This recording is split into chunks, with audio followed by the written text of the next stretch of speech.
What's up, everybody? Welcome back to the vlog. My name is Filip Latocha, and today we are talking about the Nike Air Zoom Tempo Next Percent after 50 plus miles. Take two on this particular video series with the Tempo Next Percent because I've already run a different pair, 50 plus miles. So we're going to compare and contrast basically how that pair went versus this pair, which is the one I ended up exchanging it for. And yeah, we're just going to talk about it and see what you guys think of my assessment and how you guys feel ultimately about the shoe. But before we get into that part of the video, make sure you like the video, subscribe to the YouTube channel. Lots of cool stuff obviously still coming up. We got a lot of stuff rolling until Christmas, so lots of content coming your way, including the Cheesecake Challenge video, which is coming real soon in terms of getting uploaded. And then, of course, comment down below your experience with the Tempo Next Percent. So, without further ado, I don't have any new footage with the shoe because, to be completely honest, since the day I've had this shoe, I've been running basically every single day in it. Haven't really had the desire to film anything new in particular. I've just been really vibing in this shoe, and I'm not trying to blow smoke up Nike's ass in this particular case with this shoe. So yeah, I'll explain that as we go along with it. So I'm going to show some clips from, I would say, like last week's video shoot. I like the videos and the pictures from that series, so we'll just let those roll.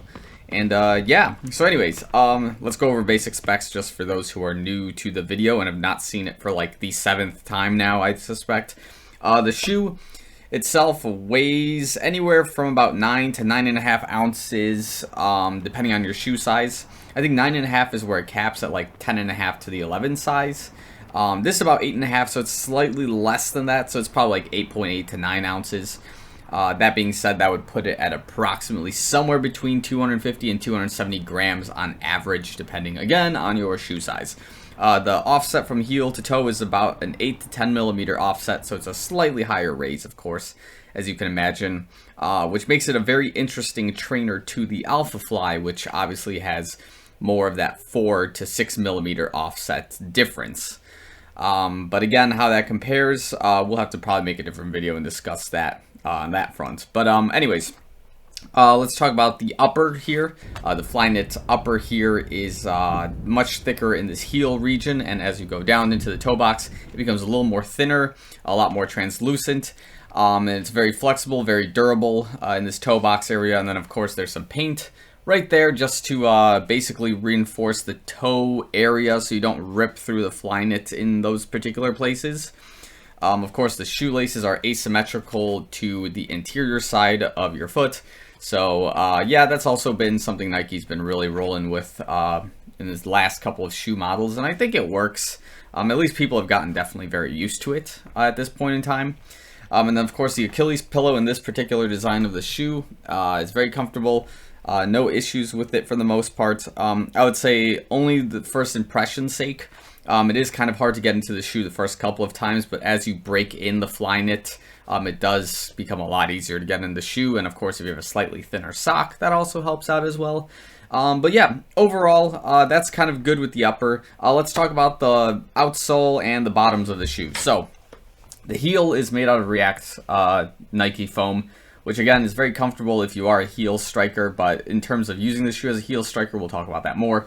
This layer here is, of course, Zoom X, which it goes right above to the Air Zoom pockets, Air Zoom pods, whatever you want to call them, and the nylon plate that's in the shoe. And then, of course, this mango-colored piece of foam here, I understand is feeling like React. I'm not 100% sure on that. If I'm mistaken about that, guys, please let me know in the comments. But it does look like React, and it feels like React for that matter. The Zoom X is a lot squishier, and it's not quite the same. But anyways, I digress. So the point here with the bottoms is, of course, in these 50, 100, and so forth mile assessments, I do look at what the rubber looks like and just the quality overall with the shoe. And I know that varies with a lot of different people and different running styles. Based on what I know from what people tell me and based on what I see from my shoes, I might be like the average, maybe a slightly more aggressive style of a runner with the midfoot area, and that's probably why I like assessing this midfoot section a lot more. Some people have run their shoes like 600, 700 plus miles and don't have nearly the same damage I have with half that distance. So everybody's got their own style. But anyways, let's talk about these bottoms. First things first, let's go showcase them as they are. So, of course, this is the foot we want to look at more than the left foot. Of course, that's the one that seems to get more damage than normal. So, that's kind of what's going on here at first. Let's start with the left foot. In terms of wear and tear, it looks like we just got a little bit of rubber just kind of scraping, kind of peeling here on the side by the Air Zoom pockets, as I predicted would be happening. Is there any other major wear and tear here? The toe this forefoot area doesn't look so bad. It's looking kind of average as far as I'm concerned.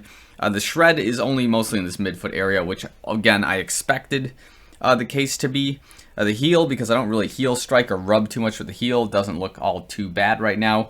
I do like these rubber paddings though, because it does help in terms of more or less just having a little bit of grip there on the road when you are kind of walking with this shoe, and it doesn't cause this React heel to sink into the ground as opposed to the Alpha Fly's Zoom X heel that doesn't have this rubber reinforcement. Let's get into the good stuff. So, the $72 billion question is, do we have the same type of damage 50 miles into this shoe that we had with the 50 miles in my previous pair of Tempo Next percents? And the answer is yes, we do.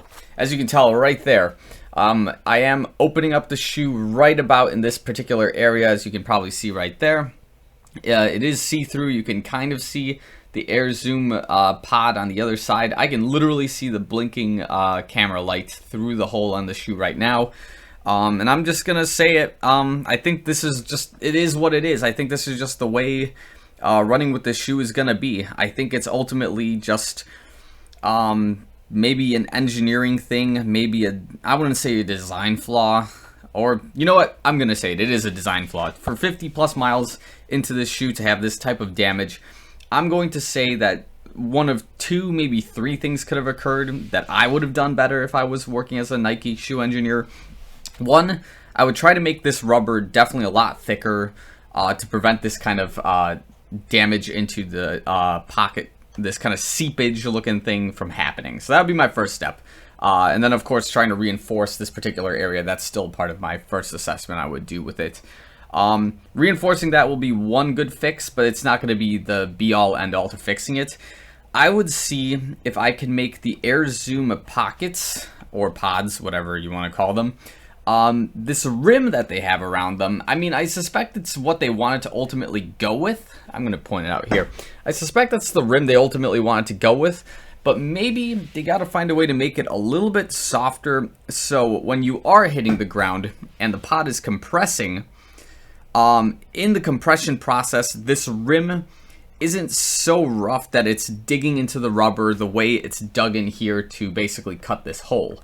So maybe that's something they're exploring with like a 2.0 or a 2.1 version of this shoe as they're moving forward. But again, it's as they probably see, or probably a lot of people might have this complaint with the shoe, it's not a good look to be 50 miles into this shoe and then you're just starting to cut into pieces of the technology that are supposed to make this shoe ultimately very fast. And yeah, I've got a lot of great things I want to say about this shoe in terms of speed, but like, yeah, this is pretty shredded in terms of this area right there. It's not nearly as bad as the previous model, but I'm expecting this to get a lot worse, and I'm not going to return it. We're going to keep going with this shoe. We're going to run this down until the very end of life, which could be anywhere from 400 to 500 miles. I don't really know what that distance is going to be, but we're just going to keep going until, I don't know, the pocket drops out of the shoe or we just completely rip it open. I don't know.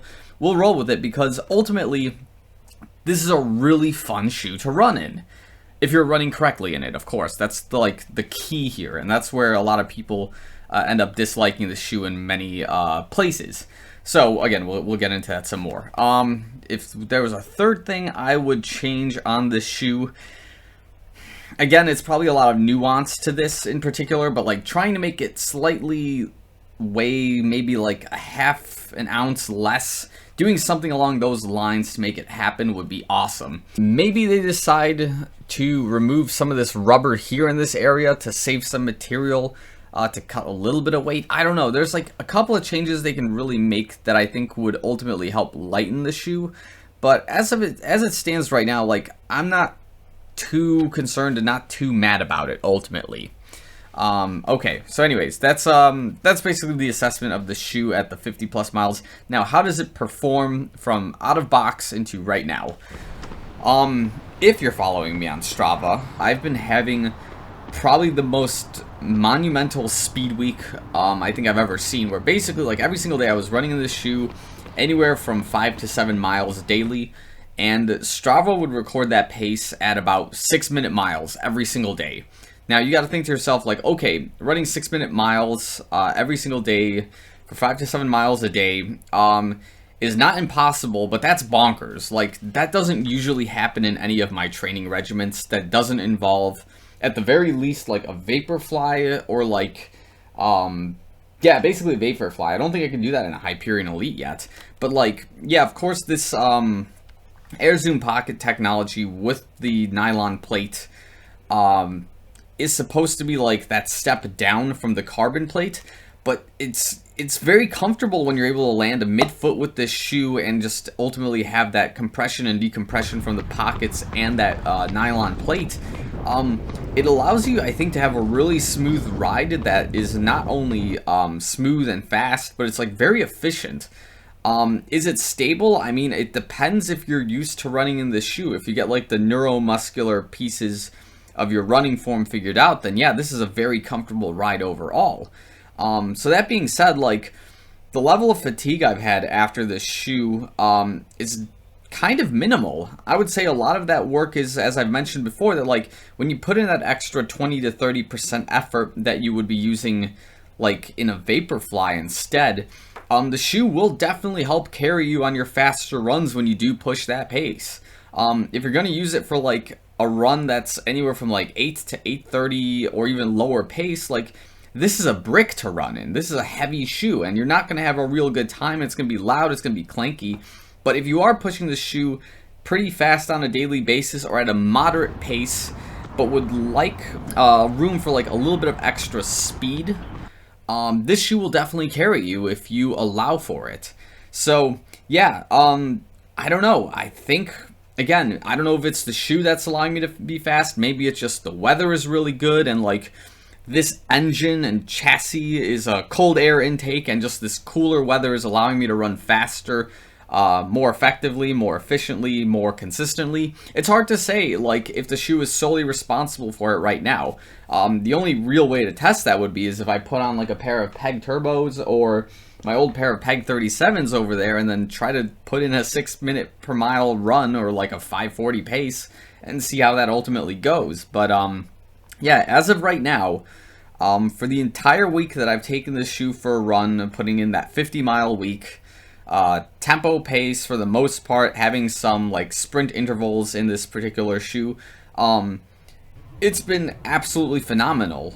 It is really fascinating to me how like my relationship with this shoe has evolved from starting as like a shoe that I wasn't really sure was going to be able to fit anywhere in my training regimen, to the point where I returned it, and then later realized like, hey, wait a minute, this is kind of fast. And then of course we ended up liking it a lot more, and then we had it as specifically a tempo interval trainer shoe. So dare I say it, this shoe is becoming one of the most versatile shoes in my current lineup of daily trainers. And despite the price being like $200, I was actually looking online for the Hyperviolet white version of this shoe, which I was really looking for a while.